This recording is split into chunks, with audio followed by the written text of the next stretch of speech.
Hello, history explorers. Welcome to our channel. If you're new here, don't forget to subscribe and hit the bell icon so you don't miss any of our fascinating discoveries. And of course, if you enjoy the video, leave a like and share it with your friends. Today, we're diving into one of humanity's greatest mysteries, the whereabouts of the Ark of the Covenant. This sacred artifact, which played a central role in the biblical history of the Israelites, mysteriously disappeared after the destruction of the first temple in Jerusalem. But where is the Ark now? In this video, we will explore several fascinating theories about its fate. We'll talk about the possibility that the Ark was hidden by the priests before the Babylonian invasion, the intriguing theory that it was taken to Babylon, the legends that say it is hidden on Mount Nebo in Jordan, and the fascinating Ethiopian tradition that claims the Ark is in the Church of Saint Mary of Zion in Aksum. Get ready for a journey through historical mysteries, archaeological theories, and religious traditions that continue to fascinate the world. So buckle up and let's unravel the enigma of the Ark of the Covenant together. The Ark of the Covenant is one of the most mysterious and revered artifacts in religious and cultural history. Its current location is unknown, but it holds profound historical and religious significance. The story of the Ark of the Covenant begins with the liberation of the Israelites from slavery in Egypt, led by Moses. After the 10 plagues and the miraculous crossing of the Red Sea, the Israelites journeyed to Mount Sinai. At Mount Sinai, Moses ascended the mountain to meet with God, where he received the 10 Commandments carved on 2 stone tablets. During this encounter, God gave Moses detailed instructions on constructing the tabernacle, a portable sanctuary that would house the Ark of the Covenant. The description of the construction can be found in Exodus 25 verses 10 to 22 and Exodus 37 verses 1 to 9. Here is an important excerpt. They shall make an ark of acacia wood. Its length shall be 2.5 cubits, its width a cubit and a half, and its height a cubit and a half. You shall overlay it with pure gold. Inside and outside you shall overlay it, and you shall make a gold molding around it. You shall cast 4 rings of gold for it and put them on its 4 corners. 2 rings shall be on one side, and 2 rings on the other side. You shall make poles of acacia wood and overlay them with gold. You shall put the poles into the rings on the sides of the ark, to carry the ark with them. Exodus 25 verses 10 to 14. The Ark of the Covenant was constructed for several religious and cultural reasons that are deeply significant to the people of Israel.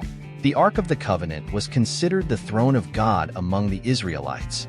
It was where God's presence manifested in a special way, symbolizing that God was dwelling in the midst of his people.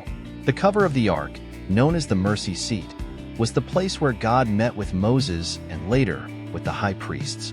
This was the place of the divine presence, where the glory of God was manifested. Inside the ark were the 2 stone tablets with the 10 Commandments, which were the core of the covenant between God and the Israelites. These commandments represented the law and the pact that God had established with his people. In addition to the tablets of the law, the ark contained a golden urn with manna, symbolizing God's provision during the journey in the desert, and Aaron's rod that budded, symbolizing the divine choice of priestly leadership. If you are enjoying this incredible journey into the mystery of the Ark of the Covenant, don't forget to leave your like, subscribe to the channel, and hit the bell icon to receive more content like this. Your support is very important to us. The Ark of the Covenant played a central role in the religious worship and rituals of the Israelites. The Ark of the Covenant was kept in the Holy of Holies, the most sacred area of the tabernacle and later of Solomon's temple. Only the high priest could enter the Holy of Holies, and only once a year, on the Day of Atonement, Yom Kippur. This was the place where God's presence manifested in a special way. On the Day of Atonement, the high priest would enter the Holy of Holies to sprinkle the blood of the sacrifice on the mercy seat, the cover of the ark, and in front of it, to atone for the sins of the people of Israel. This ritual was essential for the purification of the temple and for renewing the covenant between God and the people of Israel. The sprinkled blood symbolized the atonement of sins and the restoration of communion with God. It served as the meeting point between God and Moses, and later between God and the high priests. God spoke to Moses from above the mercy seat, from between the 2 cherubim which are on the Ark of the Testimony. It was there that Moses received divine instructions to guide the people of Israel, making the Ark a center of divine revelation and direction. During the Israelites' journey through the desert, the Ark was carried by the Levites at the front of the people, indicating the direction to be followed. When the Ark moved, the people knew it was time to break camp and move forward. When the Ark stopped, they would set up camp again. The Ark was carried at the forefront of the Israelite army in important battles, symbolizing divine presence and leadership. Notable examples include the crossing of the Jordan River and the fall of the walls of Jericho. Taking the Ark into battle was often accompanied by specific rituals and ceremonies, such as trumpet blasts and war cries, which had religious and symbolic meanings. The Ark of the Covenant mysteriously disappeared from the biblical narrative after the destruction of the First Temple in Jerusalem. The First Temple, also known as Solomon's Temple, was built by King Solomon around 957 BC in Jerusalem. The Ark of the Covenant was placed in the Holy of Holies, the most sacred part of the temple. During the reign of King Josiah, 640 to 609 BC, the Ark of the Covenant was still present in the temple. Josiah is known for his religious reforms and the restoration of the worship of Yahweh. In 586 BC, King Nebuchadnezzar II of Babylon invaded Jerusalem, destroyed the First Temple, and took many Israelites into Babylonian captivity. The Kingdom of Judah, with its capital in Jerusalem, was under constant threat from neighboring empires, including Assyria and later Babylon. In the late 7th century BC, Babylon, under the leadership of Nabopolassar and subsequently his son Nebuchadnezzar II, became a dominant power in the Middle East. In 605 BC, Nebuchadnezzar II defeated Egypt at the Battle of Carchemish and subsequently invaded Judah, imposing tribute and exiling members of the nobility, including the prophet Daniel. King Jehoiakim of Judah rebelled against Babylon, leading Nebuchadnezzar to invade again in 597 BC, besiege Jerusalem, and exile King Jehoiakim and many of the inhabitants of Judah. Zedekiah, the last king of Judah, also rebelled against Babylon. In response, Nebuchadnezzar invaded Jerusalem in 588 BC, besieging the city for nearly 2 years. In 586 BC, Jerusalem's defenses were finally breached, and the city was captured.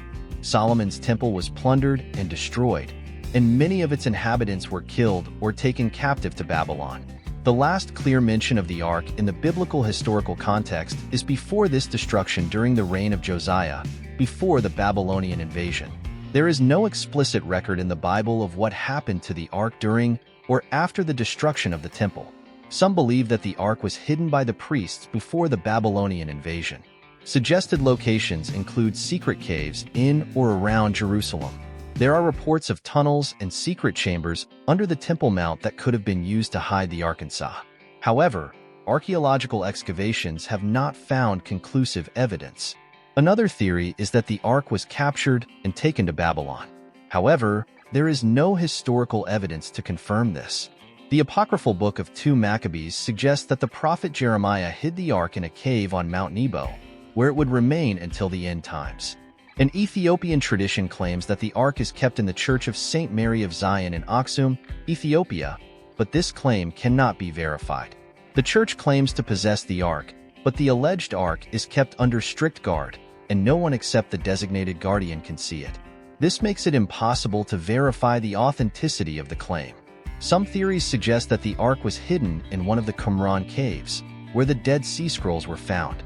Although the Dead Sea Scrolls contain religious and apocryphal texts, there is no specific evidence that the Ark is hidden in Qumran.